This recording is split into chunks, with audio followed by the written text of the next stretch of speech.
கிட்டத்தட்ட 3 வருஷம் police station உண்டா, கோர்ட் உண்டான்னு அலைஞ்சிடுறாரு. நிறைய லட்சம் ரூபாய், பல லட்சம் ரூபாய் செலவு பண்ணிடுறாங்க. கோர்ட்டுக்கு போய் ஆர்டரே வாங்கிடுறாரு. அந்த கார் பார்க் இவருக்கு தான் சொந்தம் அப்படின்ட்டு இன்னும் அந்த தகராறு தீர்ற மாதிரி இல்லை. உரிமை அறிவோம், சட்டம் தெளிவோம், இதை பற்றிய பதிவேற்றங்களில் பண்ணிட்டு வரங்க. இதனுடைய காரணம் என்னென்னா, உரிமைகளை பற்றியும் சட்டத்தின் பற்றியும் சாதாரண மக்களுக்கு ஒரு விழிப்புணர்வு வரணுன்றதுக்காகத்தான் வானமை எல்லை அறக்கட்டளையின் சார்பாக இதெல்லாம் நான் ஏற்றிட்டு வரேன். ஏற்கனவே பல முறை நான் சொல்லியிருக்கேன், இது ஒரு பெரிய வழக்கறிஞர்களுக்காக போடக்கூடிய பதிவுகள் அல்ல. சாதாரண மக்கள் இருக்காங்கல்ல, அவங்களுக்கெல்லாம் தெரியணும் ஒரு கோர்ட்டுக்குள்ளே என்ன நடக்குது, ஒரு போலீஸ் ஸ்டேஷனுக்குள்ளே என்ன நடக்குது, நம்ம சமுதாயத்தில் என்ன நடக்குது. எனக்கு உரிமைகள் மறுக்கப்பட்டால் நான் யாரை போய் கேட்கணும், அவங்க சொல்கிறது கரெக்டாக தப்பா, இது தெரியணுமா வேணுமா. அதுக்கு மேலே ரிலீஃப்னு வரும்போது வல்லுநர்கள் இருக்காங்க, அட்வொகேட்ஸ் இருக்காங்க. அடிப்படை நாலேஜ் உங்களுக்கு வேணுன்றதுக்கு தான் போடுறேன்.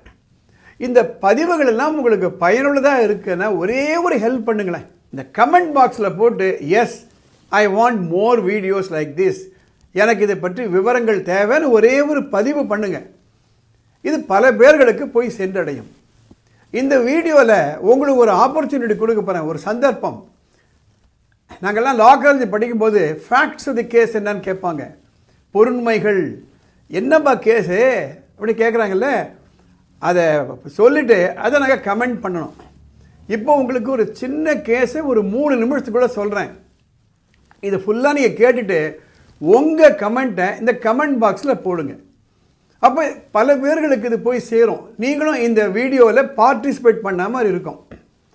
இன்றைக்கி சாயந்தரம் ஒருத்தர் ஃபோன் பண்ணார், கிட்டத்தட்ட 40 நிமிஷம் பேசினாருங்க.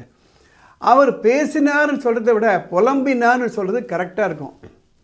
ஏன்னா அப்படி நொந்து நூலாகிட்டார் அவர். என்ன சிம்பிளான கேஸு. அவர் ஒரு பிளாட் ஆஃப் லேண்ட் இருந்தது. அவர் என்ன சொல்கிறாரு, இப்போ நம்ம இருக்க வீடு ரொம்ப சின்னதாக இருக்கு, அந்த பிளாட்டை விற்றுருவோம், விற்றுட்டு ஒரு பெரிய வீடை ஒன்று வாங்கிப்போம், குழந்தைகளும் இப்போ மூவ் ஆகிறதுக்கு அப்படி நிறைய இடங்கள்லாம் இருக்கும்னு ஆசைப்பட்டு ஒரு ஃப்ளாட்டு செகண்ட் ஹேண்டில் வாங்குறாரு. 67 லட்சம் அந்த பிளாட்டை விற்கிறாரு.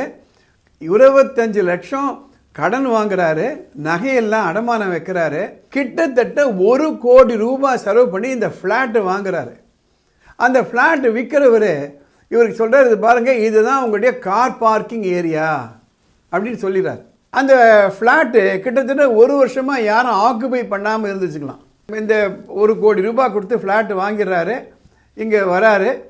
இங்கே பார்க்கும்பொழுது இவருக்கு எந்த இடத்துல கார் பார்க்கிங்னு சொன்னாங்களோ அந்த இடத்துல ஒருத்தர் ஏற்கனவே காரை நிப்பாட்டிருக்காரு.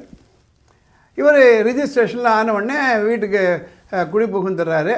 அப்புறம் அந்த வீட்டுக்காரன்ட்ட போய் இந்த காரை பார்க் பண்ணார். அவர்கிட்ட போய்ட்டு, ஐயா இது பாருங்கள், இதுதான் எங்கள் பத்திரம், இந்த பத்திர பிரகாரம் எங்களுக்கு இந்த கார் பார்க் எங்களுக்கு தான் சொந்தம், அதனால் தயவுசெய்து உங்கள் வண்டி எடுத்துக்கோங்க. அவர் சொல்கிறாரு, நோ நோ நோ, இந்த கார் பார்க்கிங் என்னதுன்னு சொல்லி போகிறாரு. இவர் இவ்வளோ கன்வின்ஸ் பண்ணுறாரு. கன்வின்ஸ் பண்ணால் இல்லைங்க இந்த இடம் என்னதானே அப்படின்றாரு. கிட்டத்தட்ட 3 வருஷம் போலீஸ் ஸ்டேஷன் உண்டா, கோர்ட் உண்டான்னு அலைஞ்சிடுறாரு. நிறைய லட்சம் ரூபாய், பல லட்சம் ரூபாய் செலவு பண்ணிடுறாங்க. கோர்ட்டுக்கு போய் ஆர்டரே வாங்கிடுறாரு. அந்த கார் பார்க் இவருக்கு தான் சொந்தம் அப்படின்ட்டு இன்னும் அந்த தகராறு தீர்ற மாதிரி இல்லை.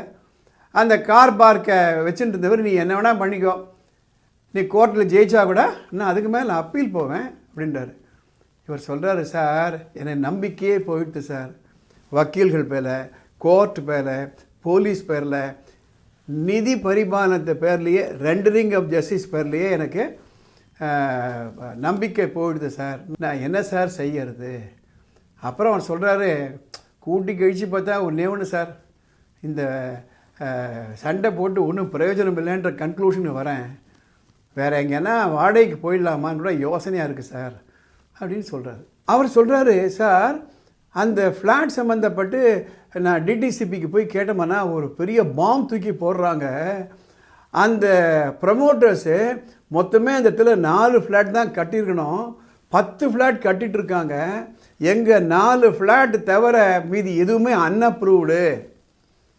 அதனால் அந்த கார் நிப்பாட்டிருக்காரு, அந்த வீடே காலி ஆகிடும் அப்படின்னு சொல்கிறாங்க. இதெல்லாம் வச்சு தான் நான் கோர்ட்டில் கேஸ் போட்டு ஜெயித்தேன் அப்படின்றாரு. அதுக்கப்புறம் அந்த 10 பேர் வந்துடுறாங்களாம். வந்துட்டு பாருங்க எங்கள் வீடெலாம் இடிஞ்சிடா போல் இருக்கோம், நாங்கள் ஏதாவது பேசி கீசி உங்களுடைய கார் பார்க் ரெஸ்டோர் பண்ணுறோன்னு சொல்கிறாங்க. ஒன்றுமே இல்லை. இவர் கார் கொண்டு போய் நிறுத்துறாரு. அவங்க வந்து அந்த காரை வெளியாட்களை வச்சு தூக்கி வெளியில் வச்சிடுறாங்க. இவ்வளோ கலாட்டா. அவர்கிட்ட ஒரே ஒரு விஷயம் சொன்னேன், சட்டத்தில் ஒரு தத்துவங்க, பையர் பீவேர் சொல்லுவாங்க. வாங்குறவங்க ஜாக்கிரதையாக இருங்க. ஒரு ஃப்ளாட் வாங்குறீங்களா, அந்த டாக்குமெண்ட் பாருங்கள், ஒரு அட்வொகேட்டு பாருங்கள். இந்த கார் பார்க் அவருதுன்னு சொல்கிறான், அதை ரிஜிஸ்டர் பண்ணுறதுக்கு முன்னாடி அதை ரெஸ்டோர் பண்ணிக்கோங்க. யாராவது அந்த இடத்துல கார் பார்க் வச்சுருந்தாங்கன்னா அவர்கிட்ட இப்போவே சொல்லி பணம் கொடுத்து ரிஜிஸ்டர் பண்ணுறதுக்கு முன்னாடி இது தீர்வை பண்ணிவிடுங்க. அதுக்கப்புறம் நம்ம சண்டை போட்டு ஒரு பிரயோஜனம் இல்லை. ஏனென்றால் போலீஸ் ஸ்டேஷனு கோர்ட்டுன்னு போயாச்சுன்னா அது எப்போ முடியும்னு நமக்கு தெரியாது. என்ன ப்ரொசீஜர் அப்படி இருக்குது. இந்த ஃபேக்ட்ஸ் இந்த கேஸ் நான் உங்கள்கிட்ட சொன்னேன். உங்களுடைய கருத்துக்களை இதில் பதிவு பண்ணலாம். ஆனால் கருத்துக்கள் சொல்லும் பொழுது கொஞ்சம் ரெஸ்பெக்ட்ஃபுல்லாக கிரேஸ்ஃபுல்லாக உங்களுடைய கமெண்ட்டை பதிவு பண்ணுங்கள். யாருடைய மனசும் புண்படாத அளவில் இந்த வீடியோ மற்றவர்களுக்கெல்லாம் பயனுள்ளதாக இருக்கும் அப்படின்னா மற்றவர்களுக்கு இதை ஷேர் பண்ணுங்கள். சட்டம் பற்றிய உங்களுக்கு ஏதாவது குழப்பங்கள் இருந்ததுன்னா கமெண்ட் பாக்ஸில் போடுங்க. அதை நான் படித்து பார்த்துட்டு அடுத்த எபிசோடில் அதை நான் கவர் பண்ணுவேன். இந்த சேனலுக்கு சப்ஸ்கிரைப் பண்ணுங்கள். அடுத்த எபிசோடில் பார்க்கலாம்.